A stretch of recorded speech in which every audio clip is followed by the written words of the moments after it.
If spitball is illegal and I'm managing a ball club, that we just couldn't permit one of our players to do anything that would be illegal. That was the voice of Birdie Tebbetts, and this is Tops in Sports, a production of the United States Air Force.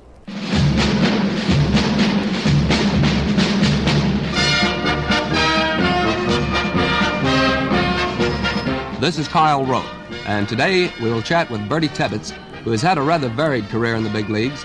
In fact, Birdie Tebbetts' last move was one of the most unusual in baseball. We'll hear all about that in a moment, but first, this message from your United States Air Force.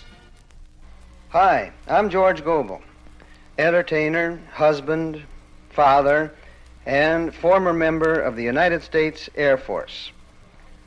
I was just thinking about my Air Force days, and, things in the Air Force are a lot different today. For instance, let's all talk about electronics, rockets, supersonic jets. I want to tell you the United States Air Force today offers just about the most exciting opportunities for a bright young fellow that I can think of. Advanced study, advanced equipment, advanced opportunity. If you're a bright young fellow, why don't you see if you measure up to a career in the United States Air Force? See your local Air Force recruiter. Tell him you were talking to old Lonesome George. There's a place for tomorrow's leaders on the aerospace team. All right, Birdie Tebbetts, now suppose you explain to us what prompts a man, especially a man who has been a major league manager before, to relinquish the important job as vice president of a major league ball club and return to the field as manager of that same club. I think the easiest way to answer that question is to say that when I got up into the higher echelon of baseball, into an executive position that was going to take me away from baseball, I found out that wasn't what I wanted. I wanted to be closer to the field, probably in a job that was a lot less secure, but one that I loved to do better than the one that I was doing. Fine, Birdie. Now let's talk about some of the players you manage. It's been said for years that the Braves have been carried, more or less, by Warren Spahn and Lou Burdett, and that this just can't be expected to go on forever. What are your feelings about this situation, Birdie? Well, as you see our ball club now, you can see that we are attempting to develop some young pitchers who will ultimately succeed Spahn and Burdett. It's a very difficult thing to develop a young, outstanding pitching staff because young pitchers make mistakes before they learn their hitters, and that means that they have to lose ball games that ordinarily Spahns and Burdetts wouldn't lose. But they don't lose them because they learned their lessons years ago.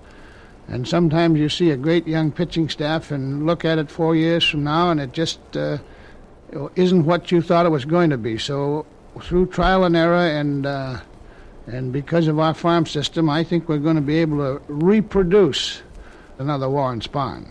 Birdie, baseball takes funny bounces, and it's certainly taken a Lulu for you. When you managed the Cincinnati Reds a few years back, you were one of the loudest voices in the charge that Lou was throwing the spitball. Now, suddenly, you're the manager of Lou Burdett. What do you say now? Well, you know that if spitball is illegal and I'm managing a ball club, that we just couldn't permit one of our players to do anything that would be illegal. I presume that you've told him that? Okay, Birdie, I think we understand. Thanks very much. That was Birdie Tebbetts, fans, the manager of the Milwaukee Braves, and, I might add, a very resourceful man. And this has been Tops in Sports, brought to you by the United States Air Force.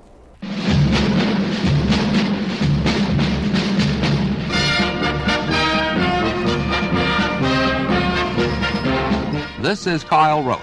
Tops in Sports is written by Dick Young and produced by Brad Simpson for the United States Air Force in cooperation with this station.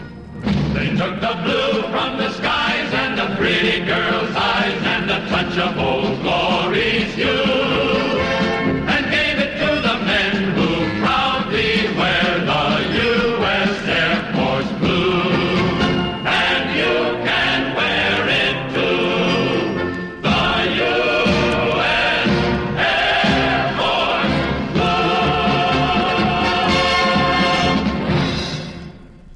VintageBaseballReflections.com features a treasure chest of baseball audio. The wonderful thing is the audio isn't a guy like me or a few talking heads reflecting on players, seasons, or teams. It is the actual players from that era, announcers from that era, giving you an uncut, unfiltered, unrecent day stance on what it was like then. These are real-time clips from that era. Now, we encourage you to check out our entire back catalog of baseball audio.